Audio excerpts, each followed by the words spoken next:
Alhamdulillahirabbil alamin wa bihi nasta'inu ala umurid dunya waddin wassalatu wassalamu ala asyrafil anbiya'i wal mursalin sayyidina Muhammadin wa ala alihi wa sahbihi wa man tabi'ahum bi ihsanin ila yaumiddin.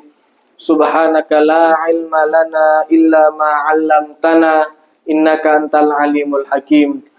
Alhamdulillah, alhamdulillah, alhamdulillah. Alhamdulillah kita diberikan rahmat luar biasa oleh Allah Subhanahu wa taala sehingga kita bisa menjalani ibadah puasa di bulan Ramadan ini. Alhamdulillah ini sudah hampir memasuki ke pertengahan dari bulan Ramadan. Alhamdulillah, alhamdulillah, alhamdulillah. Mudah-mudahan amal ibadah yang telah kita lakukan baik itu dari sholat tarawih, kemudian dari tadarus Al-Quran, dari sholat-sholat yang umum, yang sholat fardu, kemudian ditambah dengan sholat-sholat yang lain, semua diterima oleh Allah Subhanahu wa ta'ala, termasuk ibadah puasa kita diterima oleh Allah Subhanahu wa ta'ala. Ma'asyiral muslimin rahimakumullah. Alhamdulillah, alhamdulillah, alhamdulillah. Ini karunia yang luar biasa, kita mendapatkan nikmat yang sangat banyak oleh Allah Subhanahu wa ta'ala. Sehingga alangkah baiknya kalau nikmat ini kita maksimalkan kembali. Kalau yang kemarin-kemarin masih ada yang kurang, ada yang belum dimaksimalkan dalam ibadat, entah itu dari puasanya, atau menahan nafsunya, atau bacaan Al-Qur'annya, ini kita masih punya waktu yang lumayan panjang, kita maksimalkan dengan baik, mumpung masih ada kesempatan.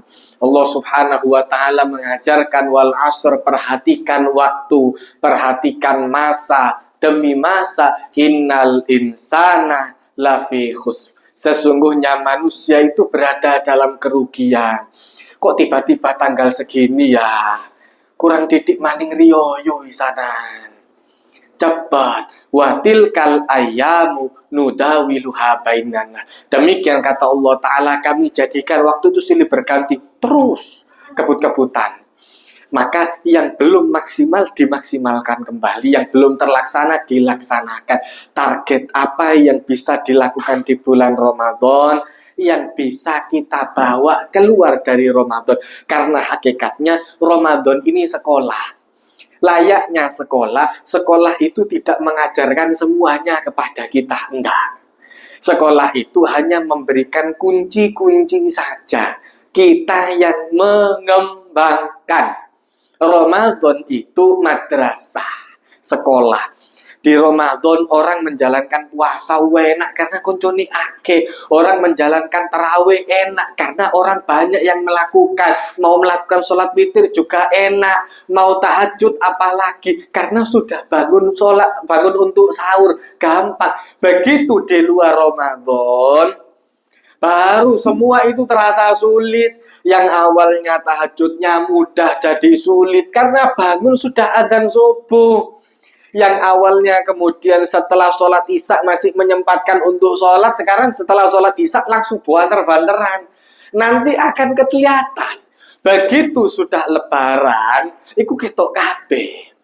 Nah, coba maksimalkan ada paling tidak satu atau dua hal. Minimal satu saja. Amalan yang bisa Anda bawa keluar dari Ramadan. Bunjuku witir tok lah. Witir misal. Setelah sholat isya minimal keluar dari Ramadan sak rakaat wae. Salat witir saja jaga. Autiru ya ahlal Quran. Upayakan untuk salat witir.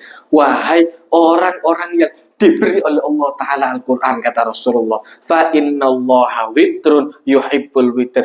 Allah Ta'ala itu tunggal dan cinta kepada orang yang suka melaksanakan salat witir. Witir. Terus kemudian kalau bisa lagi ditambah dengan sholat-sholat yang lain seperti duha, sebelum berangkat kerja tak duha disik rong rakaat sebentar, ndak lama toh. Sudah siap mau berangkat kerja, duha dulu, 2 rakaat berangkat.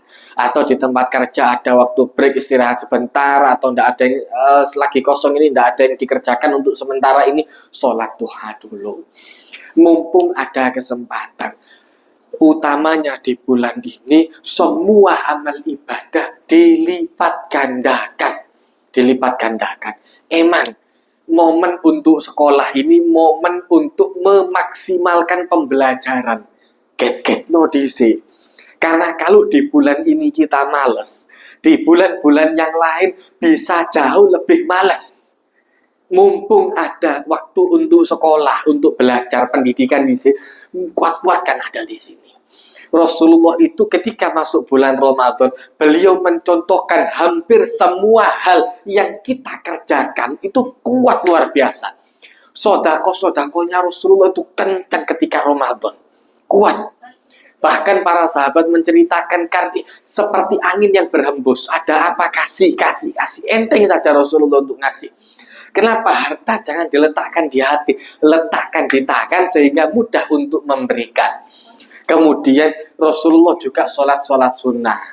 Walaupun dalam riwayat yang jelas di era itu, karena Rasulullah ini sebagai figur untuk memberi contoh, memberikan hukum juga, kepastian hukum kepada para sahabat. Sehingga di era itu sempat Rasulullah sholat tarawih 3 kali. Di malam yang keempat Rasulullah tidak menjalankan. Kenapa? Khawatir diwajibkan. Kalau Rasulullah khawatir diwajibkan, karena apa yang menjadi kebiasaan untuk Rasulullah itu bisa jadi menentukan hukum. Apa yang menjadi kebiasaan oleh Rasulullah itu bisa jadi menentukan menjadi hukum.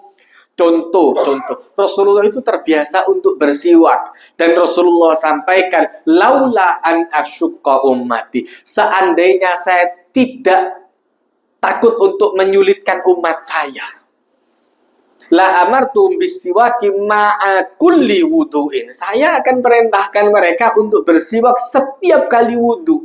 Itu sudah diawali dulu oleh Rasulullah seperti itu. Kenapa? Takutnya kalau tidak diawali, orang Rasulullah langsung nyuruh sering-sering bersiwak, jadi wajib. Dan kalau diwajibkan justru malah sulit.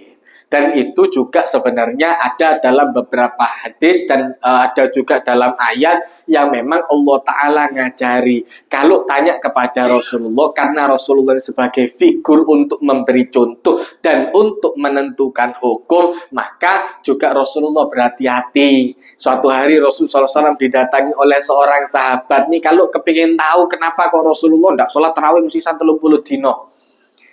Suatu hari ada seorang Rasulullah SAW menceritakan kepada para sahabat di sana untuk memerintahkan haji, karena pada perintah untuk haji.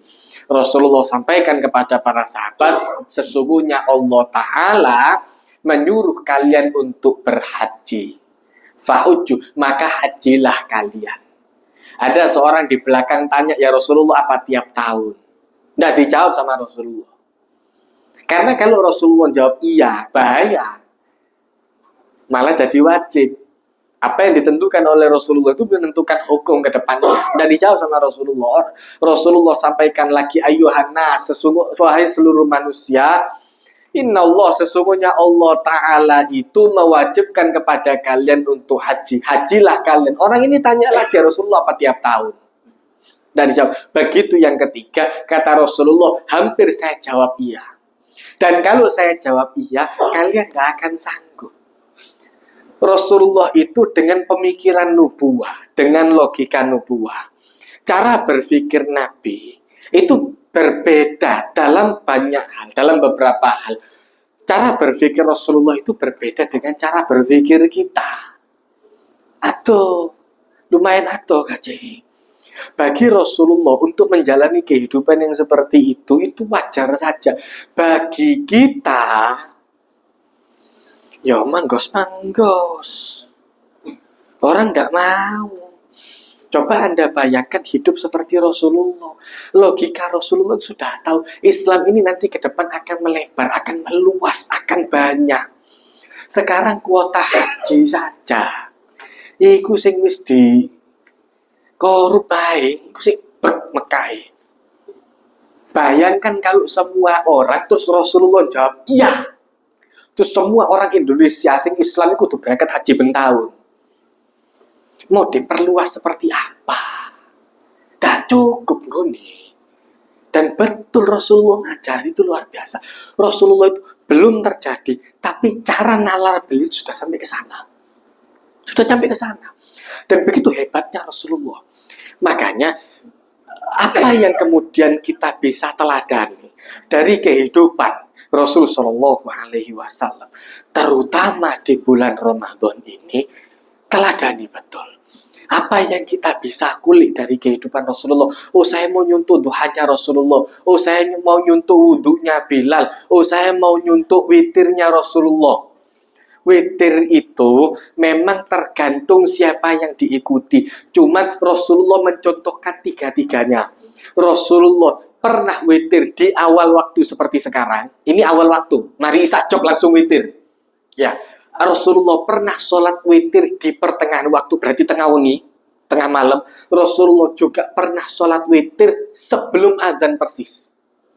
Sebelum adzan Rasulullah witir dulu. Jadi mari tahajud, witir, adzan, langsung ditambah sembahyang sunah maning. Cuman Sayyidina Abu Bakar terbiasa untuk menjalankan sholat witir seperti kita begini. Mari isya langsung witir. Sayyidina Umar pede. Kata beliau, saya mau nyuntuh Rasulullah yang akhir. Dan memang riwayat yang kuat yang diriwayatkan oleh Siti Aisyah, Rasulullah itu umumnya sholat witir di akhir waktu. Nek tangi, nek nggak tangi, aku masalahnya. Nah, itu yang jadi kendala. Sehingga kata Sayyidina Abu Bakar, saya ambil amannya saja. Kata Sayyidina Umar, saya pede, kudu tangi. Sayyidina Umar itu keras kepada dirinya sendiri, juga keras beliau itu. Sehingga paksa, mau ndak mau harus bangun. Jadi tergantung coraknya masing-masing. Rasulullah sudah contohkan tiga-tiga, tinggal kita menjalankan yang seperti apa, yang enak, yang ringan, yang tidak menyulitkan, yang setidaknya itu bisa kita bawa. Makanya saya lebih suka kepada ibadat-ibadat yang seperti itu. Jadi tidak terlalu memberatkan, tapi bisa terus menerus. Enak kok ngono daripada sepisan langsung suwi, tapi mari ngono wis kapok, wis meneh ndak sembahyang maneh. Karena suwe wis sana. Wis tahu sembahyang apa traweh langsung 1 juz. Langsung 30 juz, lu ada yang 30 juz langsung. Jadi mulai start isya sampai selesai deket adzan subuh persis 30 juz. Sepisan tok biasa wong nyoba mari ditinggal mulai. Mari cukup bisa. Eman ibadat itu yang bagus adalah yang ajak yang terus menerus, walaupun itu sedikit nanti tambahi lagi gitu. Mudah-mudahan bermanfaat. Barakallahu fiikum wa nafa'ani wa iyyakum bima fi minal ayati wa dzikril hakim wa taqabbala minni wa minkum tilawatahu innahu wal ghafurur rahim. Allahumma arhamna bil Qur'an waj'al lana imaman wa nuran wa hudan wa rahmah. Allahumma dzakkirna minhu ma nasina wa 'allimna minhu ma jahilna warzuqna tilawatahu ana al-laili wa atrafan nahar waj'alhu lana hujjatan ya rabbal alamin. Rabbana atina fid dunya hasanah wa fil akhirati hasanah wa qina adzabannar wa adkhilna jannata ma'al abrar ya aziz ya ghaffar ya rabbal alamin. Wa sallallahu alaihi wasallam nabil ummi wa ala alihi wa sallam alhamdulillahi rabbil alamin. Assalamualaikum warahmatullahi wabarakatuh.